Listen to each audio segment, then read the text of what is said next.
Hoş geldiniz arkadaşlar. Hayırlı akşamlar, bol kazançlar. Umarım her şey yolundadır. İlk iftarı da açmışsınızdır. Bir de Fenerbahçe'nin de maçı var. Ona da başarılar dileyelim. Ve günümüze başlayalım. Bakalım durumumuz nedir, ne değildir. Her zamanki gibi Rainbow Chart bize ayı bölgesinde olduğumuzu gösteriyor. Aslında güzel toparlanmalar var, EMA'lar falan. Hepsine ben bakıyorum. Tabii böyle çok kısa geçiyorum aslında ama her gün video çektiğim için uzun uzadıya onları anlatmaktansa böyle kısaca üstünden geçiyorum. Normal seyrimiz böyle nasıl diyelim hani Bitcoin tarafında da olumsuz bir senaryo yok. Yani genel anlamda sessiz bir patlama yaşaması gibi olabilir. Bitcoin böyle sert hareketleri yok, yatay kalıyor. Bunlara baktığımızda senaryo güzel gibi görünüyor. Yani çok böyle olumsuz bir durumda değiliz her ne kadar yukarı doğru gidemesek de. Ethereum Bitcoin paritesinde bir toparlanma da var. Yani bakacağız duruma tabii ki ama yani fonun oranları yükselirse long pozisyonları temizlemek için tekrar bir iğneler gelebilir, gelmeyebilir. Hepsini değerlendirmek lazım. Sonuçta böyle direnç kırılımları olursa onlara da bakmak lazım.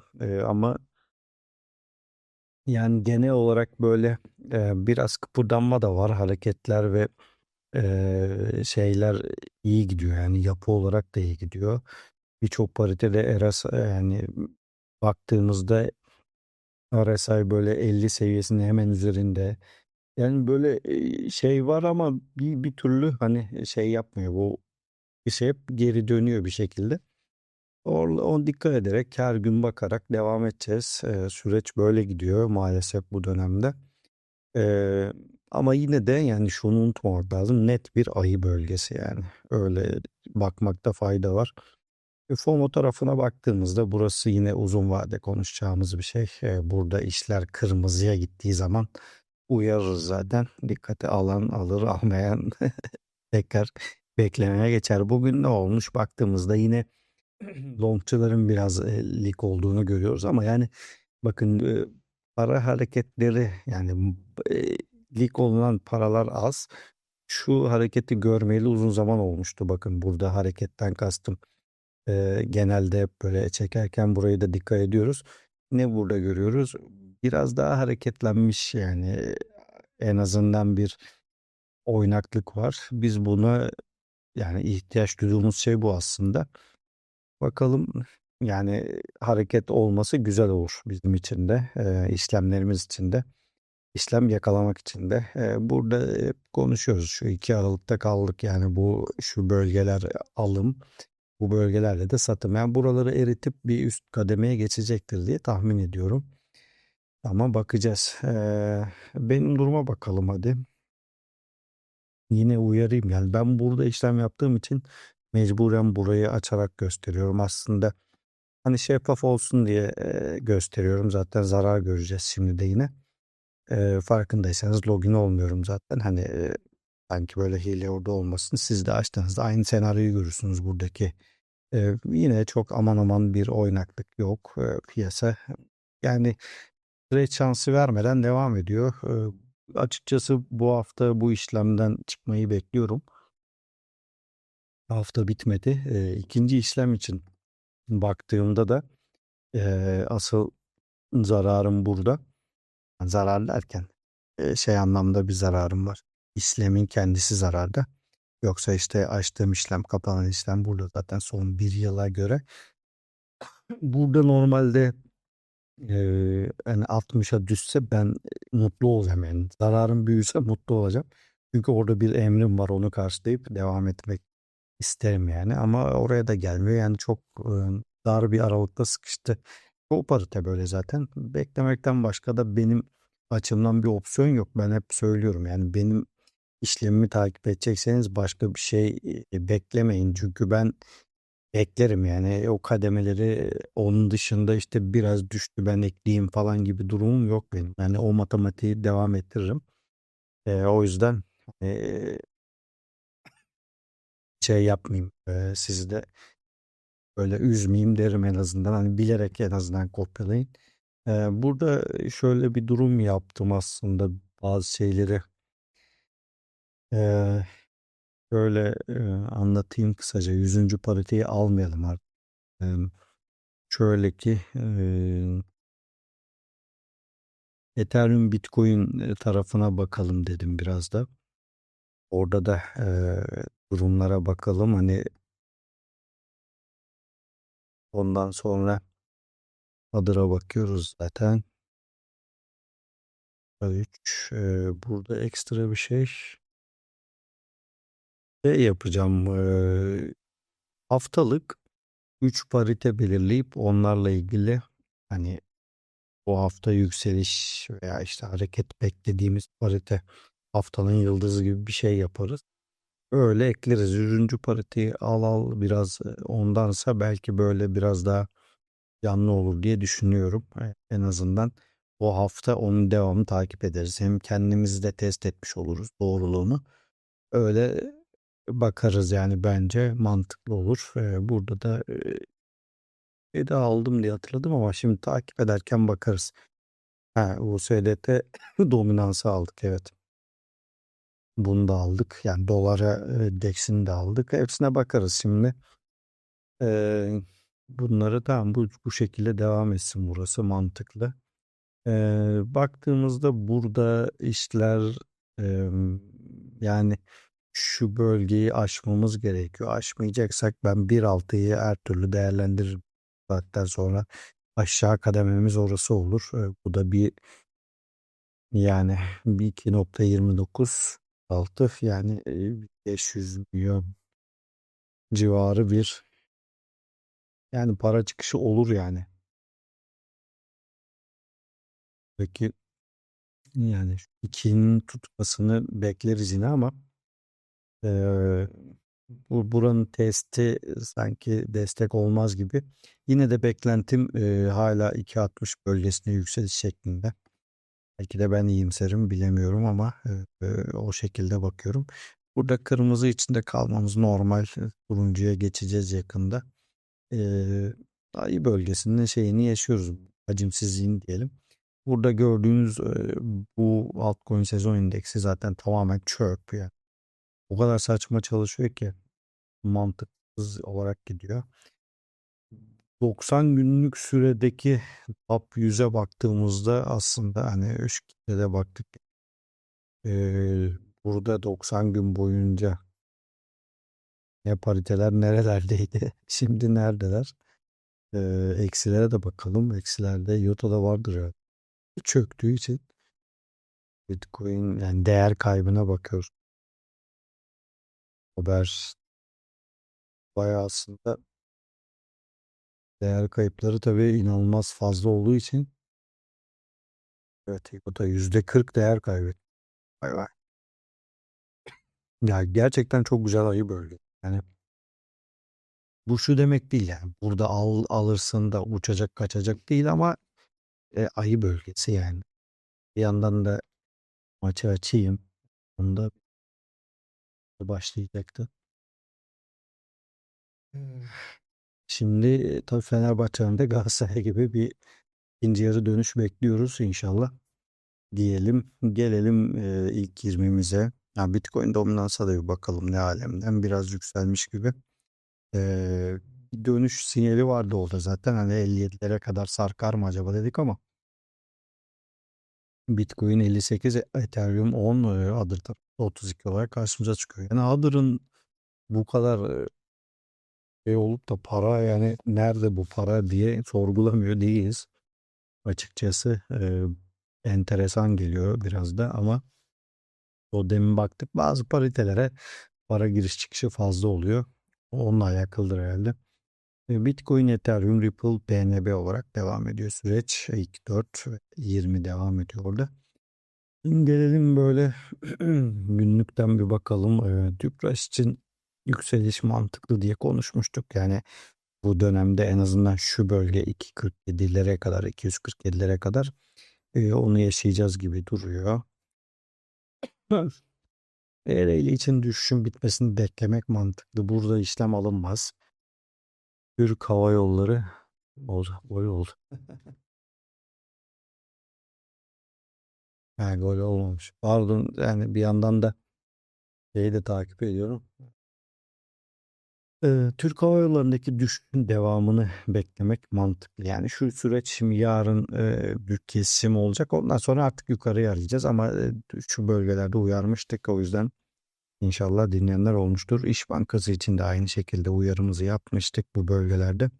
Düşüş olsun bakalım, yarın bir kırılım olsun. Yani şu 14'ler falan güzel bölgeler gibi duruyor. Henüz net bir şeyimiz yok. BC açısından yukarıdaki bölgemiz belli. Oraya kadar bekleyeceğiz. Oradan sonra bakarız diye düşünüyorum. Şurada çok güzel 550 bölgesi destek olarak çalışıyor. Hala çalışıyor. Yarın tabii buradaki süreçler değişecek.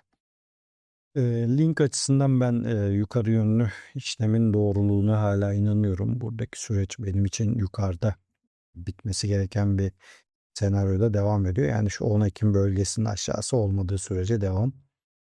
TRX için yani yukarı bölge hedefledik. Bekliyoruz. Gelir diye tahmin ediyoruz. Beklenti bu yönde. Yukarıdaki 30 bölgesi devam.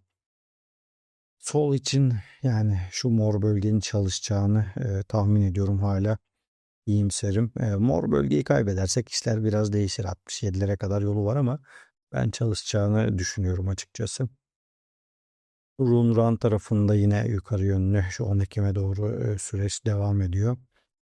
Yani buralarda alıp o şeyi denemek lazım. Hani riskimizi o buralarda kullanmak lazım bence.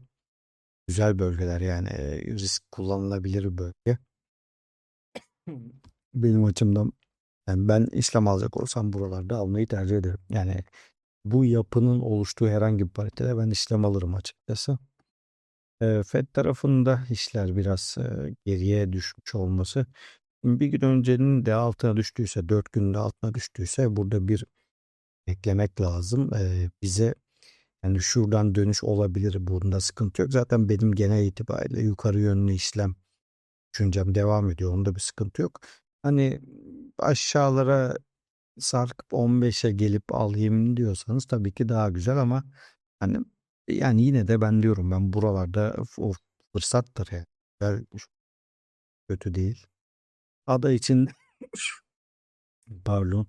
Ada için net olarak söyleyeceğimiz bu bölge alım bölgesi net. Yani bakın, şöyle 10 Ekim bölgesinin üstünde olan bir pariteden bahsediyoruz. 4 aylık bölgede, 4 aylık dip bölgede. Buralarda riske gireceksen burada gireceksin yani. Bunun başka çaresi yok. Hani yasada böyle para kazanabiliriz. Neo açısından mor bölge bizim kritik bir bölgemiz ama yine burada da aynı şey. Hani riski buralarda alabileceğimiz bölgeler bence. BNB için zaten yani hani destekte al, dirençte sat dedikleri seviyeye de karşılıyor. Bence her türlü burası karşılıyor. Yani ben buralarda risk alınabilir bölge olarak görüyorum. Zaten böyle geçen bakmıştık. Burası 600, sonrası 500 zaten bunun. Sonrası da 400. Öyle muazzam oluşmuş ki geçmişte. E, Yani kademeler bile böyle yüzer yüzer aşağılara doğru gitmiş. Enteresan şekilde gol yiyorduk az daha. Gelelim CZ'ye.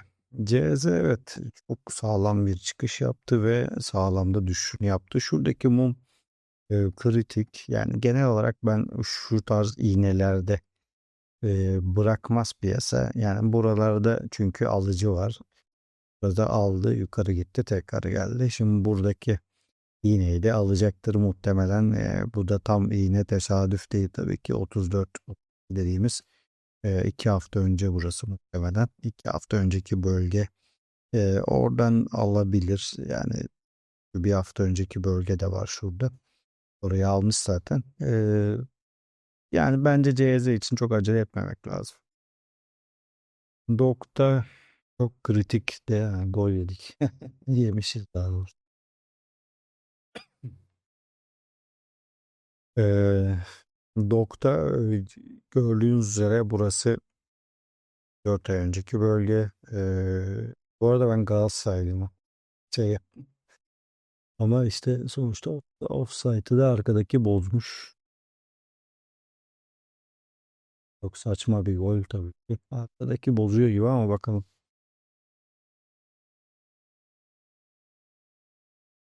Nasıl? Yani bize böyle şans olmuyor. Genel olarak Türk takımlarında ayak kaymaları bilmem neler hep bize olur. Adamlar ayağa kaysa bile gol atıyorlar. Enteresan. Offside olabilir ama arkadaki bozuyor gerçi de. Bakalım.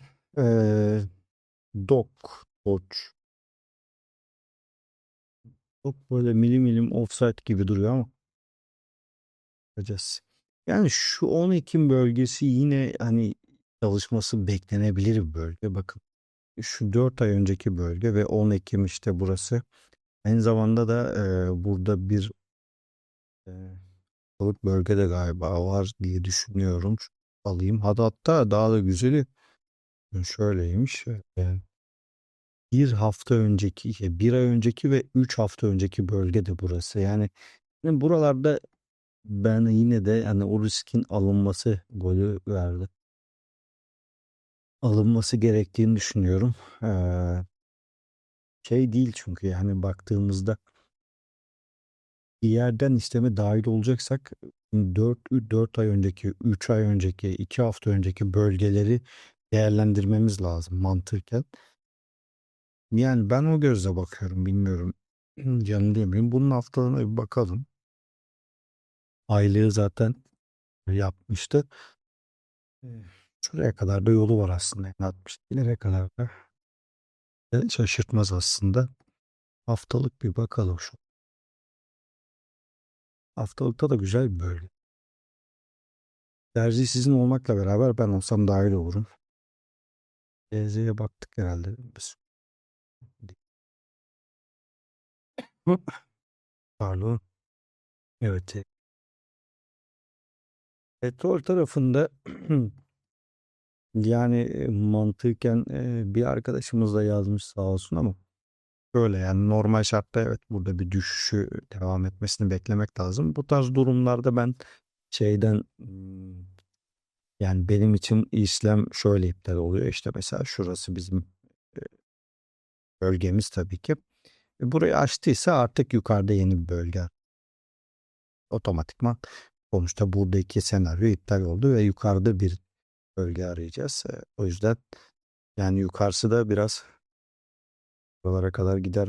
Zaten bizde şey 50 lira falan herhalde mazot. Böyle giderse 70'i göreceğiz herhalde yani kafayla. Maalesef insan üzülüyor yani ne diyeyim. Ee, Ya buradaki süreç dediğim gibi devam edecek gibi duruyor yani. Şu Çimtepe'de bir aylık bölge ve iki bakalım bir. Bu ne? 3 hafta önce. Bir aylık ve 3 hafta öncelik bir bölge var yani direnç olarak. Bir gol daha gelecek herhalde. O yüzden hani buradaki süreç yukarı doğru gidiyor gibi duruyor. Ethereum'da olumsuz bir senaryo yok. Yine yataya bağladı. Geçen bu buradaki bakın şöyle yapalım.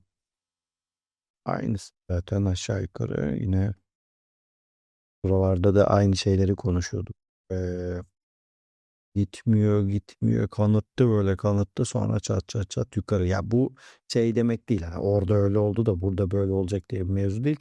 Burada anlatmak istediğim şey şu. Major paritelerdeki hareketler çok daha ağır oluyor. Çünkü çok geçmiş olduğu için paritelerin destekte de dirençte de bölgeleri çok oluyor yani. Oraları aşmak zor oluyor. Adam yıllarca beklemiş veya aylarca beklemiş gelecek satacak. Oraya bir geliyor çat çat çat satıyor geçiyor adam. Çünkü zaten almış kar edecek ya da zarardaydı o zararı çıkıyor. Major pariteler öyle birazcık o yüzden hareketleri daha ağır ama daha tabii güvenli oluyor yani. Öyle bakmak. Burada da yukarı yönlü hareket devam edecektir ya. Beklentim o yönde. Ripple tarafında da benim açımdan ekstra bir sorun görmüyorum kendi adıma. Şuraların dirence dönüştüğünü çok net görebiliyoruz. Muhtemelen yeni bir dip, yani şu bölgelere ya da 10 Ekim bölgesi gelebilir. Gelmez diyemem ama yani yukarıdaki hareketi bitmediğini söyleyebilirim kendi adıma. Burada tercih sizin. Buralarda da dahil olabilirsiniz. Düşerse dahil olurum diyebilirsiniz ama bir şekilde bunun yukarı hareket yapacağı belli. Öyle diyebiliriz. IOTA çöp oldular. 67'ye mi gelmiş?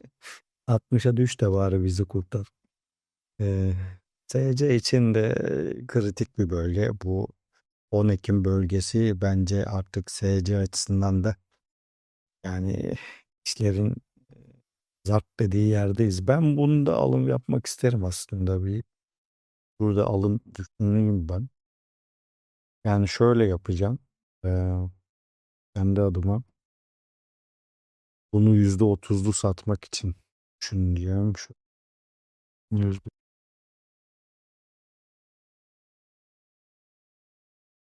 tam şurası. Yani bundan alıp 15'te satmak bana mantıklı geliyor. Böyle yapalım. Bölge 30'luk bir mantığı güzel geliyor. Yayından sonra muhtemelen alırım diye tahmin ediyorum. Ee, yani IOTA için anlatıyorum her gün ama işte 75'te güzel bir kar alacağız. Gelebilirsek gelemiyoruz. Ee, işler terse giderse ki senaryomu konuş. Kar taraflarının artık bir önemi yok. 60 ve 50'de emrim var. Bu 75'te çıkacak olan için emrim 50'de. 85 olan için de 60'ta. 85 olanı alabilirsek 60'a gelirse piyasa muhtemelen onun da çıkışı 70 civarlarına gelecek. Böyle buradaki senaryo, fazla ekstra söyleyebileceğim bir şey yok ama buranın çalışması gerekiyor. Yani mantıksız bu şekilde devam etmesi. Yine de tabii ki para girmedikten sonra piyasada mantık aramanın da anlamı yok. Buradaki Bitcoin tarafında baktığımızda yine yeşil bölgenin üstündeyiz. Buranın çalışmasını bekleriz ama şuradaki bütün gördüğünüz yakın olan bölgelerin hepsi direnç bölgesi ve haftalık aylıklar yukarıda da. Buradaki beklentim 75 olarak devam ediyor. 75'ten sonrasına bakarız. Benim için Bitcoin tarafındaki tek büyük sıkıntı, henüz 11 gün var ve aylık bölgenin dibi burası mı, 60 mı, daha aşağısı mı, daha henüz bilmiyoruz. Onu bir görürsek önümüz daha aydınlık olacak. Gümüş için ne konuştuk? Yukarı yönlü düşünmek, şu bölgeler artık en azından 98-100'e kadar gidecek gibi duruyor. Zaten bu şekilde de anlatıyoruz. Altın için ben düşüşün olmasını beklerim. Ondan sonra değerlendirmek mantıklı. Ya da e, 7200 ya da işte 7177, 150 şu mor bölgenin üstüne çıkarsa alım yapıp 7800'ü hedeflemek mantıklı olabilir. Onun dışında beklemek lazım. Dolar TL için maalesef yukarıdaki hedef bölgem 5 oraya doğru Hı. gemi gidiyor. Yani ülke olarak gidiyoruz, yani yapacak bir şey yok maalesef. Burada dolar USDT dolar dominansa bakalım. Buradaki süreç bence yani düşüşe meyilli. Artık burada da şeyleri yapacağız tabii. Aylık, haftalık, günlükleri. Henüz yeni ekledim burada ama yani şu bölgeden bir düşüş düşünmek mantıklı. Yani aslında burası da bize yükselişin şeyini veriyor, sinyalini veriyor altlar için ama bir hareket lazım, bir fişek çakılacak. Ondan sonra hareket alacağız gibi duruyor. Burada yine aynı şu mor bölge çalıştığı sürece, yeşil bölge çalıştığı sürece bir problem yok. Varsay ki çalışmadı. Benim açımdan şu 642'ye kadar gelmiş olması bile yukarıdaki bölgeler açısından bir şey değiştirmiyor. Aynı şeyi Total 2 için de söyleyeceğim. Şu yeşil bölge 868'ler çalıştığı sürece benim açımdan burada yukarı yönlü hiçbir sorun yok. Bu hareket 1.10'a kadar yolu var oradan itibaren. Bir bakacağız. Alır tarafındaki sürecin aşağıda biteceğini öngörmek mantıklı. Bu düşüşünü yaşayacaktır. Ondan sonra bakacağız. Bütün senaryomuz. Yani Ethereum Bitcoin tarafında Ethereum henüz yukarı hareketini yapmadı zaten. İşte yani bütün her yerden bir yükseliş arıyoruz. Buradaki hareket henüz başlamadı ama güzel bir yataylık var. Burada limitleri haftalıklara ayarlayacağız. Yani burada da sanki böyle artık o yükselişe geçişi yaşayacağız gibi duruyor en azından. Şu 12 burada bir çarptılar zaten. Eee, Burada da onu yakalayacağız gibi duruyor. Yani artık biraz daha şeylere bakarak hani bazı şeylere ben normalde bakıyorum tabii de burada da bakalım, ekleyelim. En azından daha yükselişe ne kadarımız kaldığı bir tartışırız.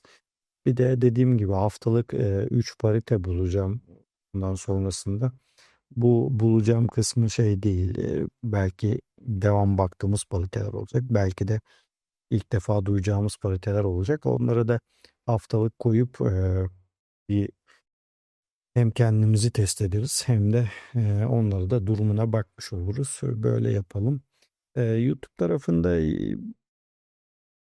bazen sitem ediyorum. Hani şöyle sevindiğim nokta var. Ben az izlenen bir kanalım. Bunda sıkıntı yok zaten ama genel olarak kendi analiz ettiğimde yani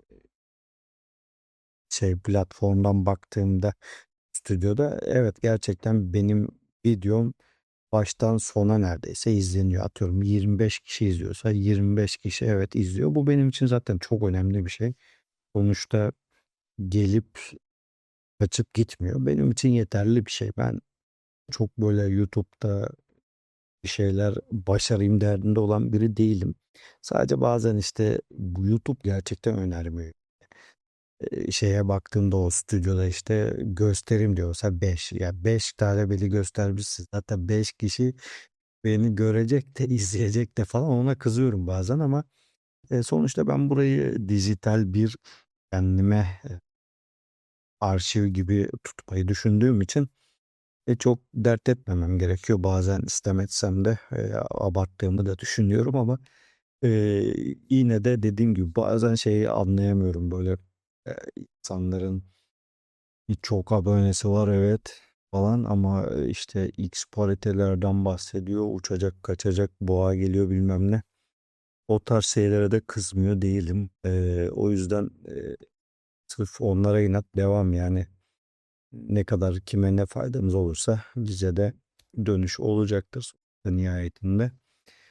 Böyle umarım yani Fenerbahçe'de bir mağlup buradan en azından öteki tarafa avantajı yakalayarak gidersek ne mutlu bize. Herkese bol kazançlar, hayırlı akşamlar. Görüşmek üzere diyelim. Yarın da cuma. Cumaları genelde düşüşlü oluyordu ama şimdi böyle son 2-3 haftadır da güzel yükselişler oluyor. Yani baktığımda benim düşüşten ziyade hep böyle yükselişe bir meyilli piyasa görüyorum. Ama o hareket gelmediği sürece, para girişi olmadığı sürece bunu da yakalamak zor tabii ki. Dediğim gibi umarım zararsız bir hafta sonu daha geçiririz. Bu haftalık olayı önemli. Bu haftada en azından bu seviyelerde alırsak pazartesiye o yukarıdaki haftalıkları dirençleri destekleri alacağımız için de bir avantaj olacak. Bol kazançlar, iyi akşamlar, görüşmek üzere.